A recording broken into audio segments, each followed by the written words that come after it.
Hey, this is Sky. Welcome to my YouTube channel. It's Monday, Mafia Monday.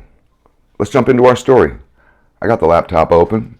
Pick up where we left off. We're going scene by scene through all three books that I wrote about the Los Angeles Syndicate. If I can stop kicking the tripod, I might kick it once or twice more. Let's just pick up where we left off.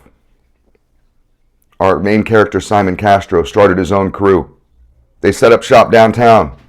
The dtgs, downtown gangsters. But they ran into some trouble with some local mobsters. The Chinese Triads are powerful in LA. And they don't like the DTG, and they don't like Simon. So they killed his right-hand man, his consigliere. His best friend, Mika Bonaro, is dead. Heartbreaking. I had a hard time writing that part of the book. So let's just pick up where we left off. We'll try to find a good place to stop. This scene might go on a little bit. Set your scene right. I got Mr. Mac this time. Usually it's Mr. Snubby. Let's make sure we're ready. We're ready. You set your scene right and we'll get into it. Later that night I met Tom Castellano up at Frank's bar around 9 p.m. We had a little powwow about what we were going to do. I got there a little late as I wanted to stop by Jennifer's place to say goodbye. She was off again to film for a major movie that I was co-producing.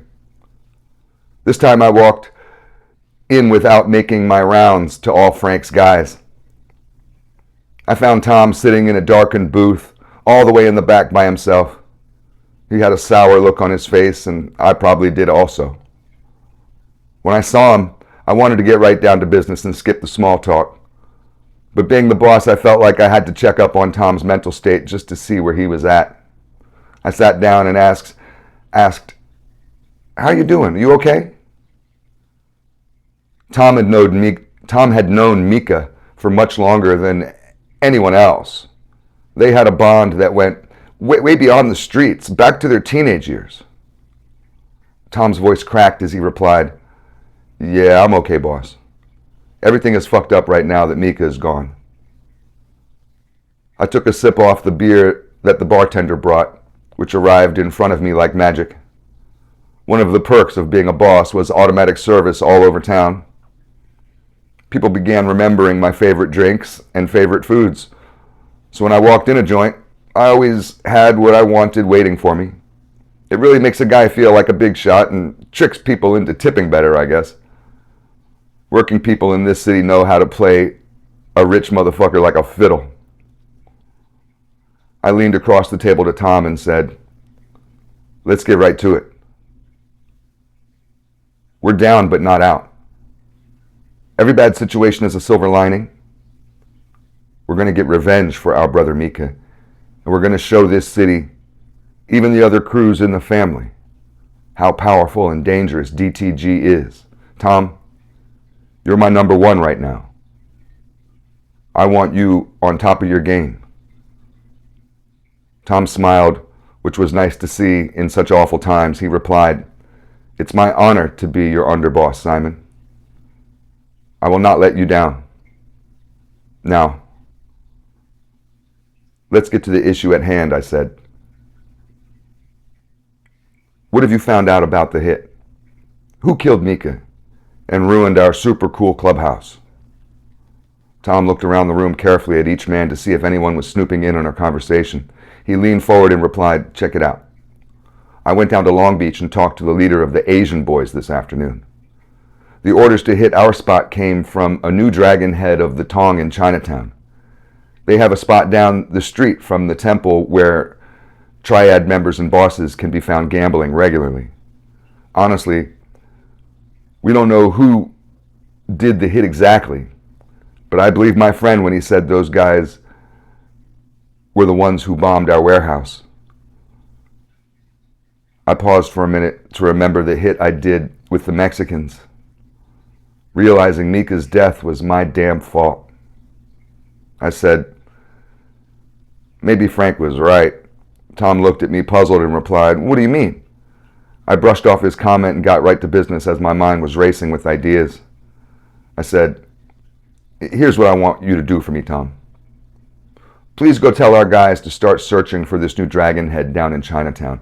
I also want you to get all the information on their watching street soldiers down in Long Beach. Even though they are just a low-level mob, I want them hit hard also. I want to simultaneously hit the Chinatown Temple, the gambling spot, and all those fools down in Long Beach. It's time to let everyone know who's in charge. Tom was happy to have a plan in front of him. I could hear his voice shift from depressed to excited. He replied, I'll go make calls right now and have everyone ready by the end of the hour. If we can make a big statement with this retaliation, the Chinese will be a lot more hesitant to fuck with us in the future. Let's do this tonight. This is perfect weather for revenge. I glanced across the room to the bartender, who nodded his head in acknowledgement and ran over to me. I said, Paisan, please bring us a couple of big shots of Big O's tequila. He replied, do you want the whole bottle, Mr. Castro? I said, no, just a couple shots. We're not going to get drunk. The bartender ran back over to the bar. He returned with 2 shots of Big O's famous brand tequila and set them down carefully in front of us. Tom raised his glass with the fiery gleam in his eyes and said, vengeance is mine, saith the Lord. For Mika. I sat at Frank's bar for about 40 minutes waiting for Tom to come back with word from the crew. He finally returned, walking quickly to the back and sat down across from me.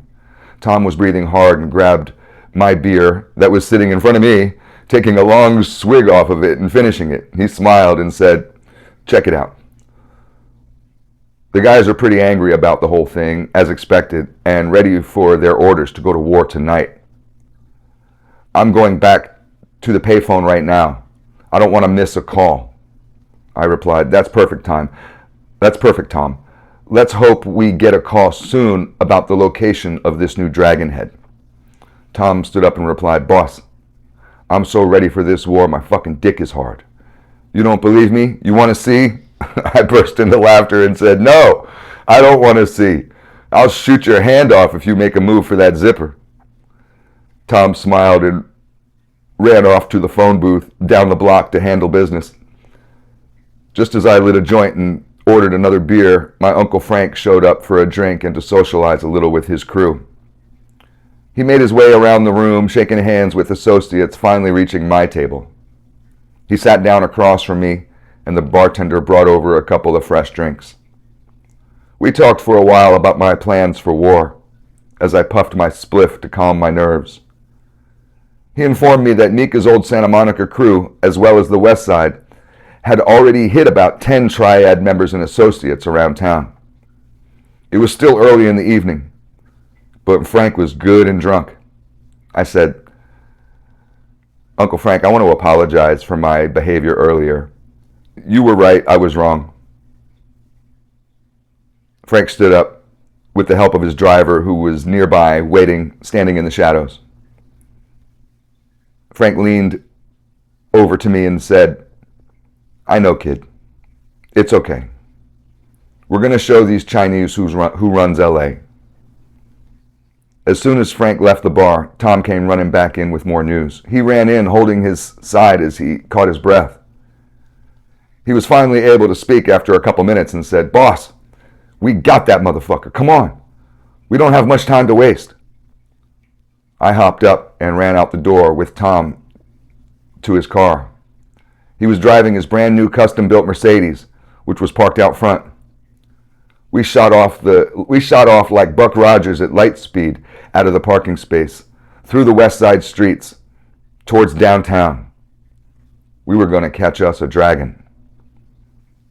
We drove down Broadway, making a hard right on College, then another quick turn onto Spring Street. Tom slowed down on the quiet street in the heart of Chinatown. He said, I got our guys ready to go. See them parked at the end of the block? When I step out on the sidewalk, they'll know that the hit is on. I replied, good. What about the Watching? Tom was looking for a place to park and said, I set the Long Beach massacre in motion already. My buddy in the Asian Boys gang told me that the Watching are having a huge members-only party tonight. They throw them once a month. We got lucky. All I can say is God is with us. We parked the car across the street from the Tong headquarters, which was in the temple and the gambling den nearby. I was having flashbacks of the hit with the Mexicans and laughed to myself about that crazy night. I lit a joint to calm my nerves, as I usually did before I pulled a trigger. I noticed thick black smoke starting to bellow out of the temple at the north end of the block. Smoke poured out of the back of the building from the alleyway up into the air. The whitewashed wooden building was old and poorly made, having been around for 100 years. It went up in flames like kindling in a campfire. The fire raged high up into the air with bright orange and yellow colors as the sky began to turn yellow and black. Tom smiled wide like the Cheshire Cat. Tom said, "Our boys just set that fire. Watch how those Chinese come running out of that building. Let's move." We grabbed the AK-47s from under a blanket on the back seat. We exited the car and made our move towards the other side of the street. When the hit teams on the end of the block saw Tom, they jumped out of their vehicles with their choppers ready. Before Tom and I even got to the other side of the street, he raised the barrel of his rifle and began firing upon the unsuspecting crowd of confused Triad members. They were standing helplessly out front of their building, watching it burn. With a joint in my mouth, I raised my barrel as well and opened fire into the crowd.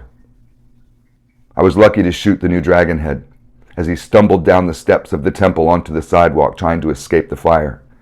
He was an older man and moved slowly, so it was an easy shot to take. I could hear the echo of the gunshots coming from down the block as I saw a line of my loyal dtgs firing into both the restaurant and the gambling den. They shot the Triad underboss as he ate dinner with one of his men at a small table out front of the neighborhood restaurant. Within 10 minutes, both of the gambling den and the restaurant also went up in flames, just like the temple. The fire sent anyone left inside who might be hiding into the hailstorm of bullets that me and Tom were shooting. Finally, when all we saw were dead bodies on the street and flames behind them, we happily walked back to our vehicles. I was still happily puffing my joint. My DTGs jumped in their vehicles and drove off fast into the streets of downtown like bats out of hell. Tom waited for a second before pulling off to scope out the scene and to make sure we got everyone we came for. We pulled away from the bus lane out into the middle of the street. Speeding off into the cool night, we heard sirens in the background rapidly coming towards the block that we had just left.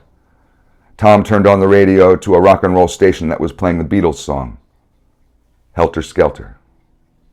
Let's stop here. Stay tuned for next Monday.